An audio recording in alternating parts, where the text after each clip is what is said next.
Protect my toe, let's get it back out of the way. You gotta go fix my seat here.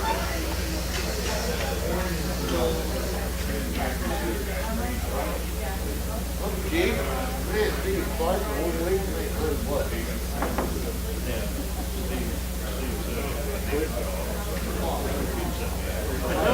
This morning there was a decent amount, 10 of them left to go, but they were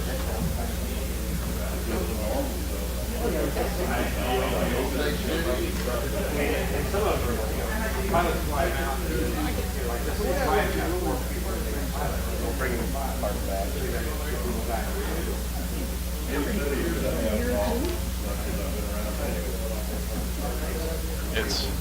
There you go.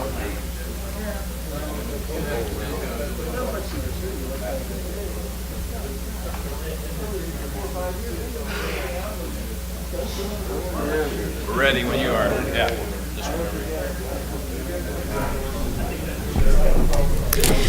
All right, I'd like to take a moment to welcome everyone today, and we have a special meeting of the City Council. So before I call the meeting to order, I would like to read the special resolution. This meeting of the City Council of the City of Jefferson is called on less than 24-hour notice pursuant to Section 610.20.4 RS Mode. 24-hour notice for this meeting is impractical due to the flooding of the Missouri River that constitutes an imminent danger emergency condition for Jefferson City. I'll call the meeting to order. Roll call, please. Fitzwater. Graham. Hensley. Here. Hussey. Here. Kimna. Here. Mahalovich. Here. Prather. Schreiber. Ward. Weissman. Thank you, and welcome today. I appreciate all the City Council members and staff being here on such quick notice so that we can get an update for our elected officials. I would also like to thank our representative from Lieutenant Governor Mike Kehoe's office for being here, as well as members of the media to help get this message out. And I also want to thank all of our public safety officials and agencies that are here and working together on this situation. So at this time, we would like to have a briefing, and we will begin with our Director of Public Works, Mr. Matt Marash. Thank you. And Mayor, I think you're going to mention about the air show. It was canceled, obviously, and Yes, thank you. We learned yesterday about the cancellation of the Salute to Veterans Air Show, unfortunately, and also there is a parade still scheduled for Monday at 10 a.m. on Memorial Day. That call will be made tomorrow. At this time, the latest is they are still planning to hold the parade on Monday, but they will the parade organizers will make that call. If there is to be the parade, there will likely be some potential changes with the staging area, possibly to the City Hall area. So again, stay posted for changes on that. Thank you, Mr. Marash. Thank you. And so we'll just give a quick briefing on the flood preparations the city's been involved with, and of course, public safety and public works and various agencies have been meeting together for a couple days now talking about this. But just so everybody knows, if you go out to our website, which if I can get my mouse to work here, I'll start there. Oops. Get it down here. There we go. If you go out to the city's website, you can find a lot of the information we use to do our flood planning. Just kind of in the middle there, it'll say Jefferson City Flood Information, and there's 4 tabs under that. One is the river gauge level, and that's exactly what the city uses. And I think Britt has passed out, or is getting ready to pass out this. This is a tabular format of the data. And, but it usually, you can make it have a graph, you can do a lot of different things with it, but that's what the city uses, and it's a prediction, and so it's the best information we have available to predict flooding in Jefferson City on the river. We also have a tab for the city's flood plan, which is basically this document. That's just an internal document we prepare, but it's out on the website. You can look at it. It's in PDF format, but it gives all the different elevations based on the river gauge of various departments, who's responsible for what, kind of infrastructure affected.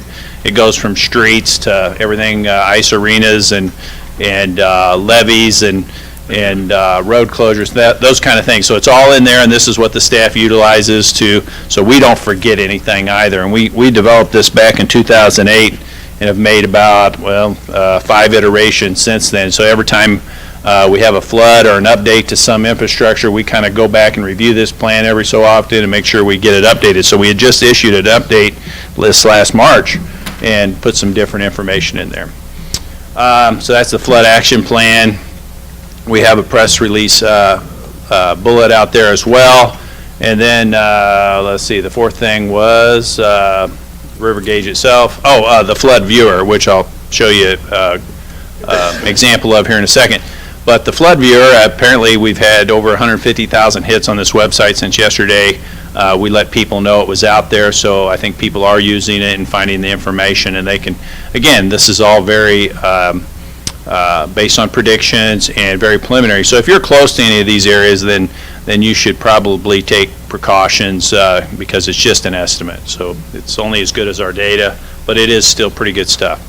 Like I said, we've been having meetings every day for the last couple days, and that has involved utility companies like Ameren, the water company, our own wastewater folks, of course, here in Public Works, but MoDOT has attended the meetings, Cole County Public Works, Cole County Emergency Management, of course, Fire, Police, Public Works here in Jefferson City, City Administration. So we have a larger meeting, at least daily, and we can have more often as needed, but that way it keeps everybody coordinated on the same page, what we're going to do and when we're going to do it. And so Public Works is right now that point of contact for this event.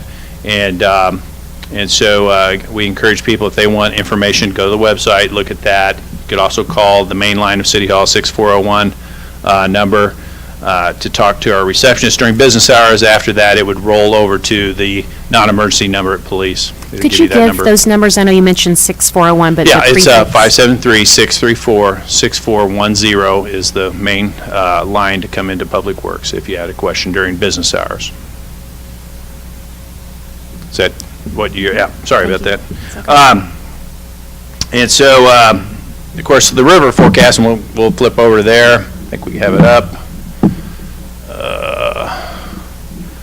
So this is the map you'll use if you hit that button, and you see this graph from our website, but you can go to this website, and it's what Britt Smith, our operations director, made this little graph. He did some gyrations to get this for everybody, but since we had our meeting at 9 o'clock this morning, this has already changed again, so a little bit different. So the flood went up again, but it did push back a little bit. So. But it constantly is changing. They're constantly updating this. So it's, when we have a meeting, we discuss time frames and things like that, it's likely to change again. So it's going to change again later today, probably tonight. More rainfall scheduled tonight, or anticipated tonight. So it's going to change some more as well. But this is the graph we get this information from. And so if you look at the information he handed out there in red, the peak is 32.4, and that's now scheduled for Friday at 1 p.m. So it's pushed back a little bit. And then the other key elevation, so we're always interested in the crest, obviously, but the other key elevation we look at is elevation 30, which is what the Capitol View levee on the north side of the river in North Jefferson City holds to. We say it holds to about 30. And so we're interested in that number. So that number's been pushed back a little bit, but around Thursday morning, that would then, anything over that would exceed the elevation of the levee there. So that's the big concern, obviously, and then the whole area would then begin to flood. And so we anticipate quite a bit of flooding in North Jefferson City. So those are the two key elevations. We look at the crest and that 30-foot elevation and why. But so just a couple things on that. before I go flip over to the flood viewer. So today we've already discussed with the mayor some plans about certain notices, but around noon today we'll begin closing our Turkey Creek levee gap. And basically there's a gap where Highway W goes through the levee, and so it's at a lower elevation, so we have to close that to hold the water back. And if you were to drive over there right now, you'd probably see water right at the edge of the roadway, maybe a little bit on the roadway. So the guys are probably making preparations right now in Public Works to go ahead and with the levee district to close that gap. So you won't be able to get through there. MoDOT's coordinating with this and putting out road closure signs and things like that on their end. So later today, 3 o'clock, there'll be a partial closure of the North Jefferson City area, which will basically we'll try to keep the general public out of the area because the water's coming up on the levee. So in that case, you don't want a lot of people down there in case we happen to have a levee failure. That would not be a good situation trying to evacuate those people if the levee happened to fail once it gets up on the levee. So it'll be what we call a partial closure about 3 o'clock today, which means that property owners will be allowed in to continue to evacuate their personal properties and things of that nature, but we'll try to keep the general public from driving down, looking at the river at the Norrin access, places like that.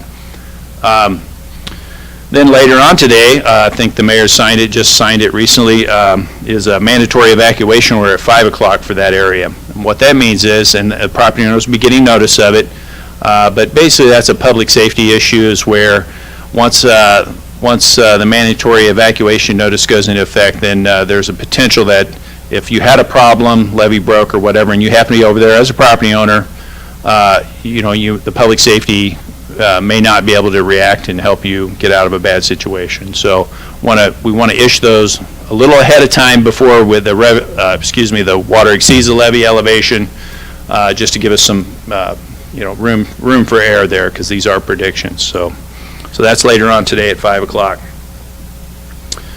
Just a couple things that are going on over there. The wastewater plant will remain in operation, the city's wastewater plant. Throughout the event, it's been elevated above the 93 flood level. So it should remain in operation. It has backup power. We can get our workers there with the help of the fire department to monitor the facility, so that will all anticipated to be operational throughout the flood event. However, the airport obviously will close, and we've already begun evacuation of the airport equipment, furniture, all that kind of stuff. I think it might be complete by now. And so that area would be vacated, and has already been vacated by the city. Eventually, the tower will close. FAA has some say in that as well, so we're coordinating with those folks that work the tower to determine the exact time, but those notices will go out to the aircraft in the area. 2 o'clock? We're updating. This all changes very quickly as we go, so you can imagine dealing with all these different agencies, but 2 o'clock the tower will close. And so just giving you some different time frames here. Let's see, what else we got going on? So again, Ameren and on both sides, gas and water have been over there looking at their facilities. American Water is flagging their facilities. Parks and Rec obviously are in the area, so they're taking care of their facilities. So each agency kind of takes care of their own facilities, and we all coordinate with each other.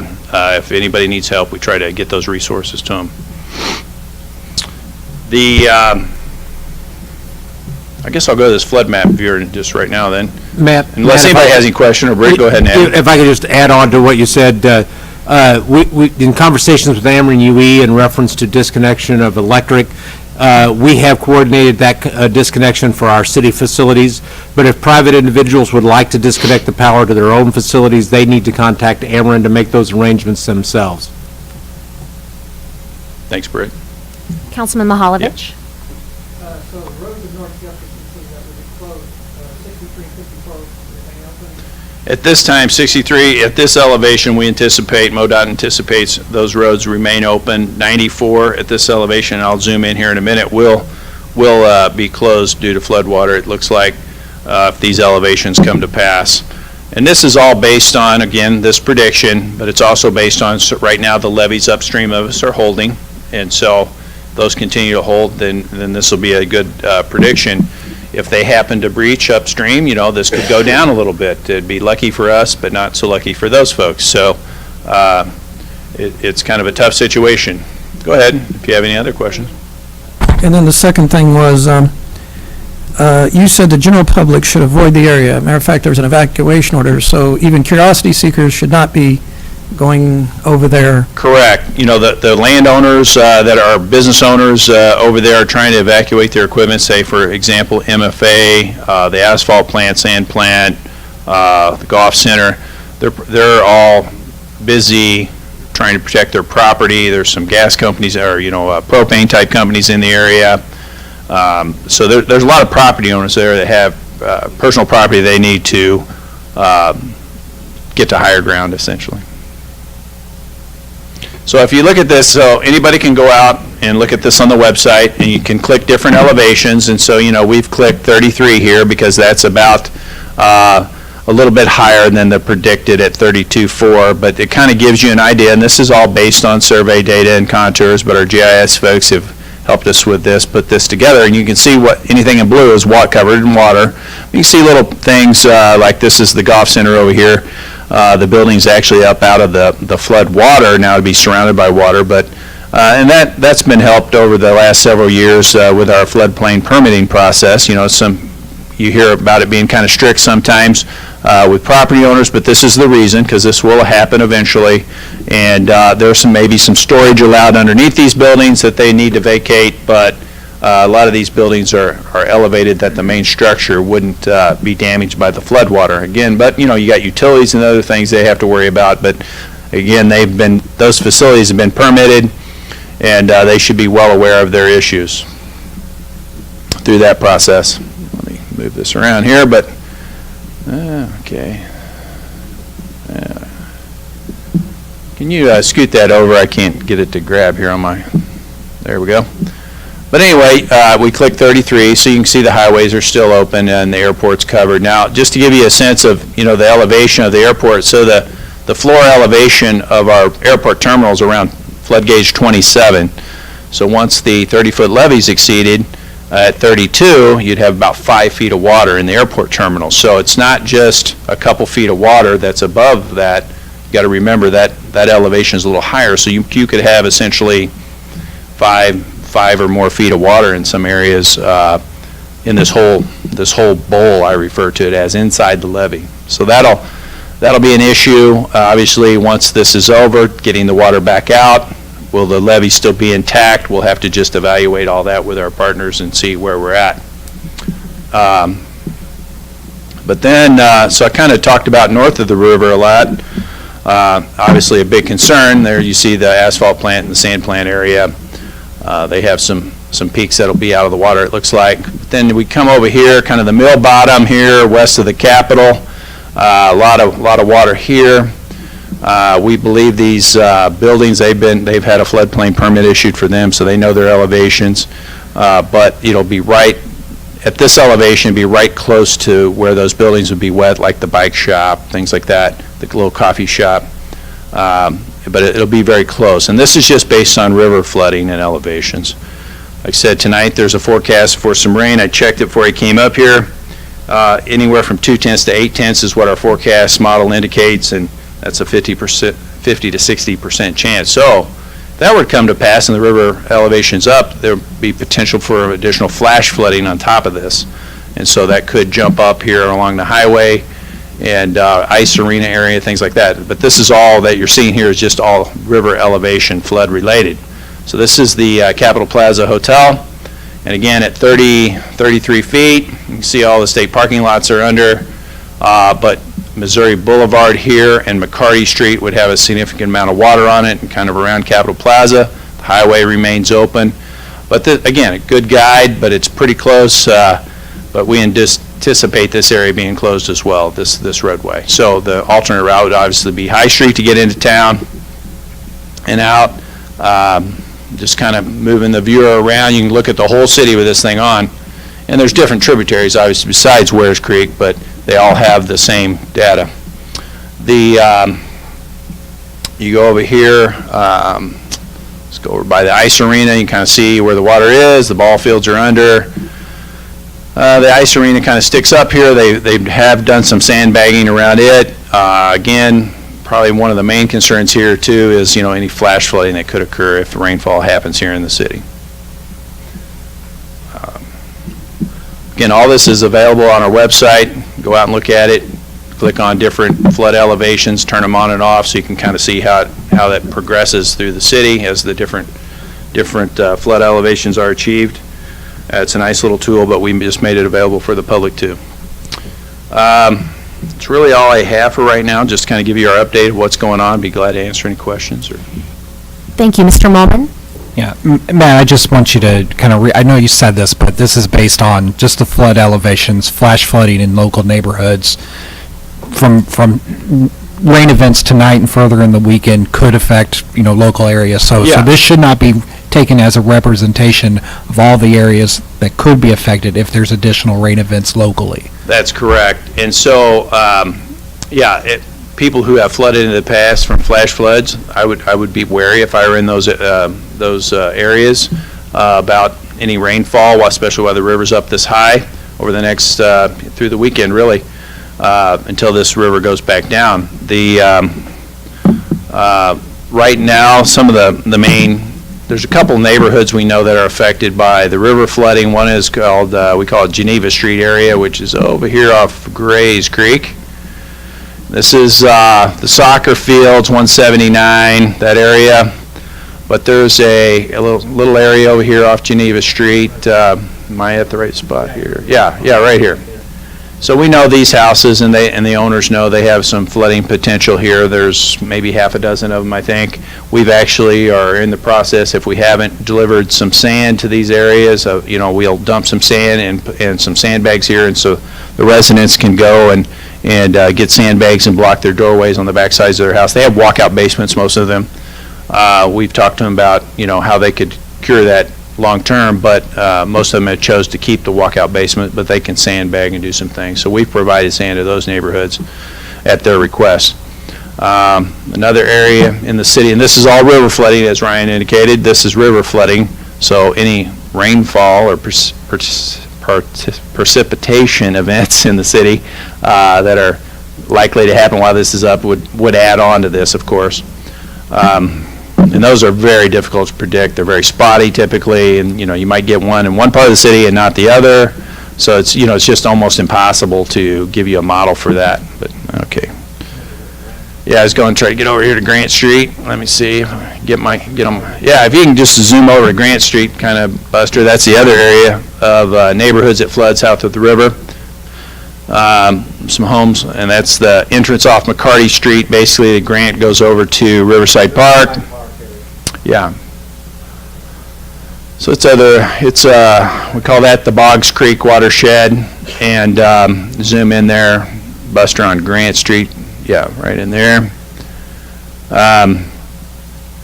So where are we at? 33 feet. Kind of pull back just a little bit, or pull over. Anyway, you can see some blue there behind the neighborhood on the cul-de-sac. So we know Grant Street will be affected, and those neighborhoods right in that area. So again, those houses have flooded in the past, and probably people are aware of this, but we just, you can find it on this flood viewer as well. Thank you, Mr. Morash. At this time, I'll ask if council has any questions. I would also like to invite staff if they have any questions or anything they would like to add. And then after that, we'll ask if any of the media representatives have questions. So, Councilman Fitzwater. I just wonder, has the state notified if they're going to do any altering of their schedule or time frame because of the parking? I am not aware of that. One good thing, if you could say it, is, we're coming up on a holiday weekend. They're probably a little bit light, people on vacations. We found it here to be the case here. And so we have a 3-day weekend where people aren't going to be present. So I'm not sure. I know, we have somebody employed by the state. Have they put out any notices that you're aware of, Councilman? I've only heard related to the office that I work for and the lots that we use. I'm not sure of a broader announcement, though. Yeah. I would mention that Lot 26 is some people refer to as the old Broadway Shell lot down by the old State Health Lab that the city owns. That lot is closed as of today. We've notified our customers that they can park in metered spots as long as they're displaying their hang tag for those lots. And there are a lot of state employees that use that lot as well. But we're trying to accommodate them with on-street parking. Yeah, and that's this area right here. It's all under blue here. Whoops, can't get my pointer working, but you can see the Truman Building kind of catty corner there. So maybe to clarify, it sounds like if they have their state tag, they can park within city areas. No, the tag for a city lot, Lot 26 or Lot 25, they can park in a metered spot for free. The state has not asked, nor we haven't made any arrangements with the state for their state lots. Well, we might suggest, and I know we don't have a quorum here to make any kind of official action. I don't think we do, 3, 4. So typically, if in a situation like this, as you work with the state, if there are some needs as state gets moved out of those into maybe some city parking areas that we might want to try to limit enforcement so that they're able to displace some of those parking needs. Yeah, in past floods, I know they've made arrangements for parking in outlots and maybe worked with bus system to get folks into work, because you're talking a very large number of people at that point. I mean, if you bring in the state, we've had pretty well overwhelm our streets, I'm pretty sure. So we just focused on our few customers that are paying for that space right now, but we can certainly work with them on plans for that if they'd like. That would be helpful. I have reached out to Mr. Kutami from Office of Administration, so if perhaps Mr. Smith could reach out to him as well, as I know they're monitoring the state lots, and let them know that we would be working with them. Any other council questions, staff questions or comments to add from any of our departments and other public safety agencies here today? Have anything to add or questions? Are there any media questions? And we'll be here after the meeting too. If we want to talk to the media kind of at one time or something, we'd be glad to do that. And Britt and I will be here to try to field calls for them after. That way you guys can go on about your day and be glad to do that. We made sure we put a quick press release. I know it's short notice. Most of them got here though, that they could come and hear the information, and then we'd be available for comments too. Well, we appreciate it. Nicole did have a question. Wait, go Nicole, ahead. do you want to come up and speak into the mic?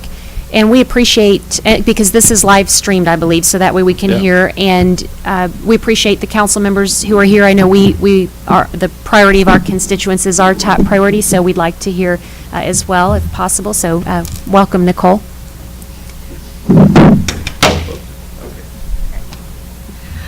I just want to know, so if residents are looking for where they can find the road closures, will they also be on the city website, or should they look for a different place to find all those road closures? And will city keep those updated throughout the flooding circumstances? I'll try to handle that, Matt, while you mess up the people's mics. I'm sorry. We were going to do our best to keep up with those road closures but through the holiday weekend, there may be some delay, but we're going to do our best to try to keep those up on the website. But we do ask the public to, when they see that sign that says road closed, go ahead and obey it. And, it just doesn't make sense to put your life at risk to go on around those signs, and the emergency responders who might have to then come try to get you out.